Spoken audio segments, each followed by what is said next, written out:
Ya, kamu jelaskan tentang ini, tentang bagaimana menggunakan aplikasi MPLS di GNS3. Oke, silakan, Leon. Ya. Jadi di sini pakai topologi yang seperti di layar ini. Jadi ada dua router CE, terus ada dua router P untuk router di core-nya, di tengah-tengahnya. Router CE ini masing-masing punya satu LAN sendiri-sendiri. Yang router satu ini punya 192, 168.10.0. Terus yang router 3 ini punya 192, 168.20.0. Nah, terus IP-IP-nya bisa dilihat. Nah, terus konfigurasinya hampir sama, cuman untuk router CE nanti ditambahi VPLS. Nah, jadi kita lihat konfigurasi, misalnya yang untuk router 2 itu konfigurasinya gini. Jadi pertama-tama harus dipastikan dulu kalau semua node sudah terhubung pakai dynamic routing. Jadi di sini pakai dynamic routing yang OSPF, seperti biasa, ditambahkan untuk ini instance-nya, kita masukkan router ID. Kita masukkan router ID-nya masing-masing router. Router ID-nya kan sudah dibuat pakai interface yang loopback, yang sudah ada sebelumnya. Terus setelah kita masukkan router ID, bisa dimasukkan network untuk network yang ada di router tersebut. Kayak seperti konfigurasi OSPF biasa. Nanti setelah semua node sudah terhubung lewat OSPF, bisa dilihat di IP root-nya. Ya, jadi di IP root sudah lengkap, untuk OSPF-nya sudah keluar semua. Nah, begitu konvergen, nanti langkah selanjutnya yang dilakukan itu bisa ke tab MPLS, terus pilih MPLS. Nah, di sini kita pertama-tama di-enable dulu untuk LDP dari router ini. Jadi bisa klik di tab LDP interface, terus kita ke LDP setting. Nah, di LDP setting ini tinggal dicentang enable. Terus ID-nya, ID sama transport address bisa diisi dengan ID routernya. Nah, selain itu juga dicentang untuk ini, tiga ini, loop detect, explicit null, sama distribute default router. Setelah itu di-apply, terus OK. Nah, terus langkah selanjutnya itu kita menambahkan LDP interface untuk interface yang nyambung ke router lain. Jadi misalnya kalau dilihat di router 2, di router 2 ini dia Ethernet 2, Ethernet 4, sama Ethernet 3 itu terhubung ke router lain. Nah, maka dari itu ditambahkan LDP interface untuk Ethernet 2, 3, dan 4. Cara menambahkannya itu tinggal tekan plus ini, terus kita tinggal memilih interface yang ingin kita tambahkan.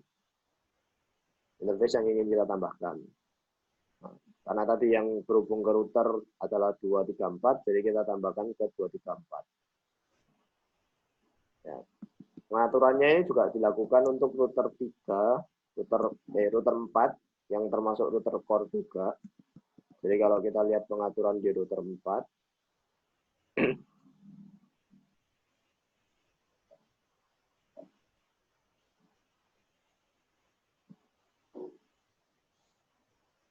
ya, pengaturan di router 4 juga sama. Jadi OSPF-nya juga sudah di setting, sudah diberi nomor ID router.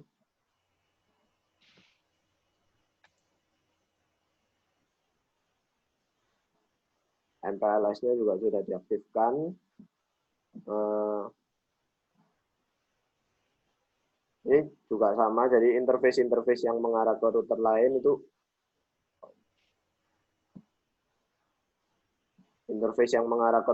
itu diberi LDP interface. LDP settingnya juga sudah diaktifkan. Ini diberi nomor ID router, nomor ID router 4 yang 1.1.1.4. Terus setelah dilakukan setting itu untuk router 1, 2, 3, 4, kita bisa lihat di LDP neighbor. Nah, di LDP neighbor ini nanti bakal keluar tetangga-tetangganya menurut LDP. Jadi table distribute protocol. Di sini bakal keluar ID router tetangganya. Jadi kalau berdasarkan router 4, tetangganya adalah router 1, 2, dan 3. Nanti keluar ID-nya di sini 1.1, poin 2, poin 3. Nah, selain itu juga akan keluar transport address-nya, transport address dari baik dari tetangga juga dari router sendiri. Nah, terus ini address yang didapat dari OSPF. Jadi dari routing OSPF-nya juga diiklankan ke tetangga-tetangganya. Nah, selain itu juga bisa dilihat di forwarding table. Nah, di sini nanti kelihatan label-label yang diberikan untuk paket-paket yang mengarah ke network tertentu. Jadi misalnya kalau di sini, misalnya ada paket yang mengarah ke network 192.168.20.0, itu network lokalnya router 3.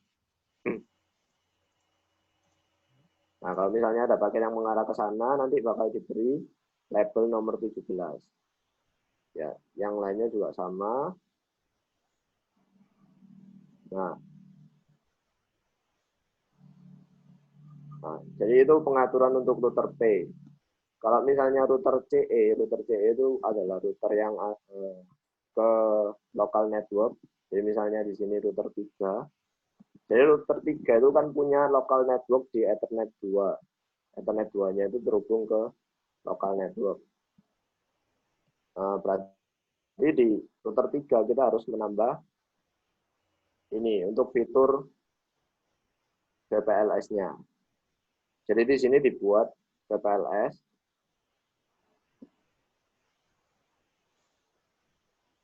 Nah, VPLS-nya diberi nama 31. Terus remote peer ini adalah ID router yang memiliki local network lainnya. Jadi dalam kasus ini itu router 1. Router 1 itu kan juga punya local network. Kita ingin menyambungkan router 3 ke router 1. Jadi di sini dimasukkan ID dari router 1, terus dimasukkan VPLS ID. VPLS ID ini terserah, tapi untuk router 1 dan 3 harus diisi sama.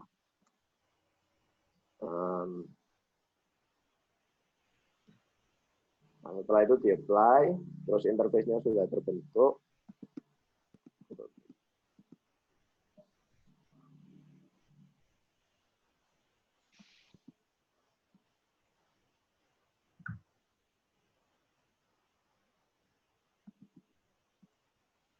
Nah, interface-nya sudah terbentuk. Terus langkah selanjutnya itu membuat bridge. Jadi kita bikin bridge baru, bridge untuk FPLS. Bridge untuk FPLS. Ya, jadi di bridge ini nanti dimasukkan interface FPLS tadi sama Ethernet yang mengarah ke local address. Jadi kalau di router 3 ini kan Ethernet 2 itu mengarah ke local address. Nah, jadi dimasukkan Ethernet 2 dan interface FPLS-nya tadi. Ya, setelah sudah dibuat bridge-nya, nanti kelihatan di sini. Jadi yang FPLS sama router 2 statusnya slave, terus bridge-nya juga sudah running. Nah, selanjutnya juga sama kayak router P, router CE harus diaktifkan dulu. LDP setting sama ini masih router ID masing-masing. Nah, terus habis itu ini juga interface yang terhubung ke router. Jadi yang untuk Ethernet 2 nggak dimasukkan karena Ethernet 2 itu terhubung ke local address. Jadi ini cuman yang terhubung ke router itu Ethernet 3 sama Ethernet 1. Ethernet 3. Oh, kebalik. Ethernet 3 sama 4. Ya, Ethernet 3 sama 4 dimasukkan. Terus kalau kita ngecek di LDP Neighbor, nah, kalau yang DO ini berarti yang dari Ethernet 3 sama 4. Yang dari router P. Kalau yang DOT ini berarti dia dapat dari VPLS-nya. Nah, jadi di sini meskipun kelihatannya router 1 sama 3 nggak terhubung secara langsung, tapi router 3 masih membaca router 1 sebagai neighbor-nya. Karena tadi sudah ada VPLS yang jadi koneksi langsung dari router 3 ke router 1. Nah, setelah itu sama, dapat advertise IP-ID-nya, Terus dari forwarding table juga kita bisa lihat label-labelnya juga sudah sama. Jadi kalau misalnya menuju ke ini kan local address-nya router 1, itu bakal diberi label 18 gitu.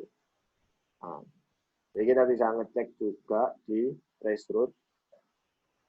Jadi di tools terus ada pilihan traceroute. Nah, kita bisa masukkan alamat, misal alamatnya router 1, 10.1. Kita bisa start.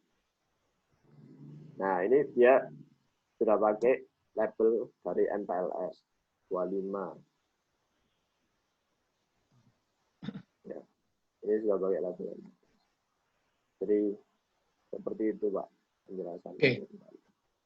Oke, terima kasih Leon. Jadi nanti kalian yang belum bisa melakukan ini, kalian coba ya. Jadi sekali lagi MPLS itu based on label. Yang pertama kesimpulannya ya. Terus kedua, kalau MPLS sudah terbentuk, mau mengkonekkan antar CE, jadi customer edge-nya, kita harus buat tunnel. Jadi tunnelnya itu tunnel namanya VPLS. VPLS itu tunnel under MPLS. Atau layer 2 MPLS. VPN untuk MPLS. Nah, setelah itu terbentuk, maka kedua CE itu sudah bisa saling connect. Nah, bagaimana ngeceknya? Pertama lihat neighbor-nya. Kalau neighbor-nya sudah benar semua, kalian cek forwarding table-nya. Harusnya kelihatan forwarding table itu kalau mau menuju mana, next destination berapa, dia akan dikasih label berapa. Kalau masuknya 18, misalkan itu yang di klik Leon itu, berarti kalau mau menuju ke 192, 198, 10.0 itu, kalau masuknya berarti labelnya label 18, setelah keluar di swap menjadi 25. Ya, tuh. Jadi itu adalah contoh, ini adalah contoh emulasi untuk menggunakan MPLS dan VPLS di topologi yang tadi itu. Ya, jadi kita memanfaatkan MPLS, VPLS. Nah, routingnya pertama sudah routing table-nya sudah berjalan dulu semua, artinya sudah terroute antara CE1 ke CE2-nya. Ya, di dalam hal ini dia menggunakan OSPF. Ya, jadi semuanya itu route-nya bisa kelihatan bahwa itu yang jalan adalah OSPF. Nah, OSPF bisa melihat router ID dari masing-masingnya. Jadi 1.11, 1112, 113 kelihatan semua. Nah, dari situ MPLS akan mengambil informasi itu untuk kepentingan pembuatan labelnya. Oke, ini presentasi dari Leon. Bagus, terima kasih atas presentasinya.